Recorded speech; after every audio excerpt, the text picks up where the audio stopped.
کیونکہ یہ میرے ہاتھ ہیں۔ اس دن مجھ پر یہ راز کھلا کہ وہ میری دادی تھی۔ میں نے اس سے کہا کہ تم میری دادی نہیں، ڈائن ہو۔ تم میرے ہاتھ مجھے واپس کر دو تو میں تمہارا گلا دبا دوں۔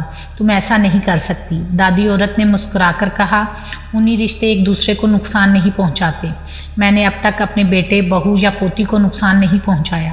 یہ ہاتھ جو میرے پاس ہیں یہ تمہارے ہی ہیں۔ تمہیں واپس مل جائیں گے تب بھی تم مجھے نقصان نہیں پہنچا سکو گی۔ یہ لو میں واپس کرتی ہوں اور تم اسے آزماؤ۔ یہ کہہ کر اس نے زانوں پر اپنے ہاتھ رکھ دیے۔ اس وقت میرے ہاتھ جان میں آ گئے تھے۔ میں نے ہاتھ آگے بڑھا کر اس عورت کا گلا دبایا لیکن وہ آگے نہیں بڑھ رہے تھے۔ بوڑھی نے ہنستے ہوئے کہا، بیٹی چندریا، میں پہلے ہی کہہ چکی ہوں کہ یہ ہاتھ صرف تمہارے ہی نہیں میرے بھی ہیں، اور جب یہ میرے ہیں تو یہ میرا گلا کیسے گھونٹ سکتے ہیں؟ اس دوران میں ہر ممکن کوشش کرتی رہی کہ میرے ہاتھ کسی طرح دادی اماں کے گلے تک پہنچ جائیں، لیکن میں کامیاب نہ ہو سکی۔ اس رات میں اور میری ممی واپس اپنے کمرے میں آ گئے۔ دادی اماں نے واقعی انہیں یا مجھے کوئی نقصان نہیں پہنچایا تھا۔ امی نے ایک بہت ہی عمدہ ترکیب سوچ لی تھی۔ دوسری رات جب دادی اماں اپنے کمرے میں سونے کے لیے گئیں تو امی نے میرے بے حس ہاتھوں کو پشت کی طرف باندھ دیا تھا تاکہ جب دادی اماں گہری نیند سو جائیں اور مجھے میرے ہاتھ واپس مل جائے تو وہ بددستور رسی سے بندھے رہیں، اور جب وہ دادی اماں کو ہلاک کرنے جائیں تو یہ ہاتھ ان کی حفاظت نہ کر سکے۔ ان کے منصوبے کے مطابق میرے دونوں ہاتھ باندھ دیے گئے۔ تقریباً 1 گھنٹے کے بعد جب میں نے امی کو بتایا کہ میرے ہاتھوں میں جان آ گئی ہے تو اس نے ظاہر ہے کہ دادی اماں گہری نیند سو گئی تھیں۔ میں اور امی دادی اماں کے کمرے میں گئے۔ وہاں دادی اماں سو رہی تھیں۔ امی نے خنجر کا بھرپور وار دادی اماں پر کیا، مگر یوں لگا جیسے وہ گوشت پوست کے بجائے صرف ہڈیوں سے ٹکرایا ہو۔ امی نے کوشش کر کے خنجر نکالا اور دوبارہ وار کیا، لیکن ان کی چیخیں نکل گئی۔ وہ ایک دم سے لڑکھڑا کر فرش پر گری۔ ان کے منہ سے بڑی مشکل سے نکلا، یہ تو ہڈیوں کا ڈھانچہ ہے۔ امی گور کر دادی اماں کو دیکھنے لگی۔ دادی اماں بستر پر اٹھ کر بیٹھ گئی تھیں۔ پھر وہ تلخی سے مسکرا کر بولی، میں تم دونوں کو دہشت زدہ نہیں کرنا چاہتی تھی۔ اب تم دیکھ ہی چکی ہو تو یہ سن لو کہ میں ہڈیوں کا ڈھانچہ ہی ہوں۔ یہ گوشت پوست کا بدن محض فریب نظر ہے۔ مجھے مرے ہوئے ایک مدت گزر گئی ہے۔ مرنے کے بعد انسان کی ہر چیز گل جاتی ہے، صرف ہڈیوں کا ڈھانچہ رہ جاتا ہے۔ میرے دونوں ہاتھ بری طرح مچل رہے تھے۔ چندریا، میں تمہاری دادی ہوں، تمہیں اور تمہاری امی کو کبھی نقصان نہیں پہنچا سکتی۔ تمہاری امی بھی مجھے ہلاک نہیں کر سکتی۔ مجھے زندہ رہنے کے لیے ہر رات انسانی خون مل جاتا ہے۔ جب تک میں لہو پیتی رہوں گی اس وقت تک اس حالت میں زندہ رہوں گی۔ اس لیے نہ مجھے نقصان پہنچاؤ اور نہ ہی کبھی دل میں یہ خیال لانا کہ تم دونوں میں سے کوئی مجھے نقصان پہنچا سکتی ہو۔ جاؤ اپنی امی کو سنبھالو۔ میں اپنی امی کو سنبھالنے کے لیے ان پر جھکی تو پتہ چلا کہ وہ وحشت کے مارے مر چکی ہیں۔ مجھے دادی اماں پر غصہ آ رہا تھا، مگر میں انہیں الزام نہیں دے سکتی تھی کیونکہ انہوں نے امی کو ہلاک نہیں کیا تھا۔ انہوں نے تو ہماری بھلائی کے لیے یہ بات بھی چھپا رکھی تھی کہ وہ حقیقتاً ہڈیوں کا ڈھانچہ ہے۔ صرف نگاہوں کو فریب دینے کے لیے وہ ایک عورت کے روپ میں نظر آتی تھی۔ زبیر شاہ بھی خاموش ہو گیا۔ وہ جانتا تھا کہ اپنی ماں کی موت کا تذکرہ کرتے ہوئے وہ کتنی غمزدہ ہوگی۔ پھر اس نے فیصلہ کیا کہ جس قدر جلدی ہو سکے وہ چندریا کو دادی اماں سے دور لے جائے گا۔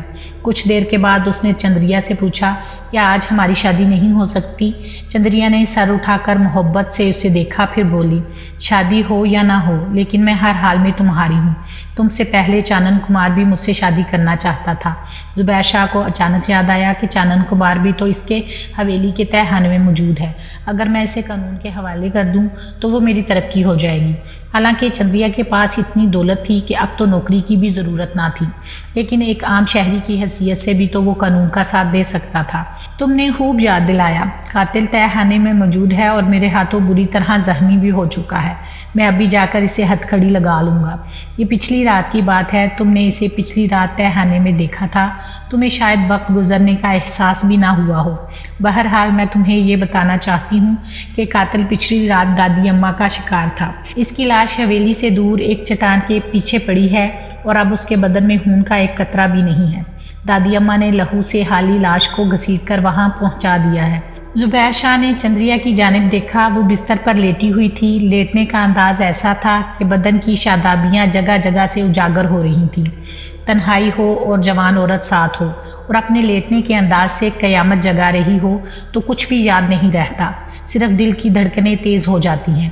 اس نے جذبات کی ہلچل میں کہا، اس وقت مجھے جا کر قاتل کی لاش کو اپنے قبضے میں کرنا چاہیے، لیکن تمہارے پاس سے جانے کو جی بھی نہیں چاہتا۔ ایک طرف فرض ہے اور دوسری طرف محبت، بولو میں کدھر جاؤں؟ چندریا نے جواب میں نظریں جھکا لیں۔ اس کے چہرے پر بھی جذبات کی ڈوب چاؤں تھی۔ اس کی شرمیلی ادائیں بتا رہی تھیں کہ وہ بھی زبیر شاہ کو خود سے دور جاتے ہوئے نہیں دیکھ سکتی۔ زبیر شاہ نے کہا، تم نے جواب نہیں دیا کہ میں تمہارے پاس آؤں یا فرض پورا کرنے جاؤں۔ میرا خیال ہے کہ چٹان کے پیچھے چانن کمار کی لاش محفوظ ہوگی، میں بعد میں بھی وہاں جا سکتا ہوں۔ یہ کہہ کر وہ چندریا کی طرف بڑھا۔ خوابگاہ کے باہر حویلی کے بڑے ہال میں ایک بڑی سی میز پر ایک شمع دان رکھا ہوا تھا جس میں 4 مومی شمعیں روشن تھیں۔ روشنی کے اس طرف ایک ایزی چیئر پر بوڑھی سنگیتا بیٹھی ہوئی تھی۔ اس کے دونوں ہاتھ کرسی کے اطراف جھول رہے تھے۔ کبھی وہ بہت ہی حسین اور جوان تھی، اب کتنی بوڑھی نظر آ رہی تھی۔ زبیر شاہ اگر اسے دیکھتا تو اپنی معلومات کے مطابق یہی سوچتا کہ ہڈیوں کا ایک ڈھانچہ ایزی چیئر پر بیٹھا ہوا ہے۔ وہ بوڑھی عورت کی خاموشی میں زیر لب بڑبڑا رہی تھی، چندریا بہت معصوم ہے، اس نے دونوں ہاتھ مانگتے مانگتے اپنی عمر کا بہت سا حصہ گزار دیا ہے۔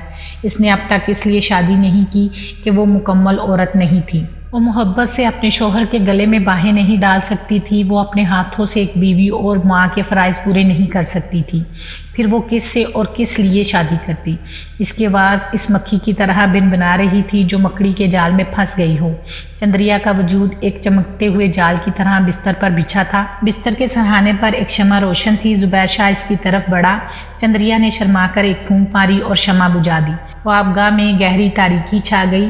زبیر شاہ بستر کے قریب جا کر اس پر جھکا تو جوان سانسوں کی سرسراہٹ کے ساتھ اسے چندریا کی آواز سنائی دی، تمہیں پچھلی رات دیکھتے ہی میرا دل تم سے محبت کرنے کے لیے مچل گیا تھا، لیکن میرا پیٹ بھر چکا تھا کیونکہ پچھلی رات چانن کمار میرا شکار تھا۔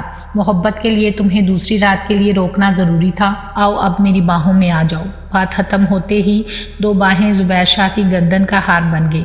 زبیر شاہ ہڑبڑا کر اس کے بدن سے ٹکرا گیا۔ اس کا بدن بھی ہڈیوں کا ڈھانچہ تھا۔ خوابگاہ کے باہر بوڑھی عورت کے رونے کی آواز آ رہی تھی۔ وہ روتی ہوئی کہہ رہی تھی، دادی اماں تم آخر کب تک مجھ پر ظلم کرو گی؟ کب تک میرے ہاتھ مجھے واپس نہیں کرو گی؟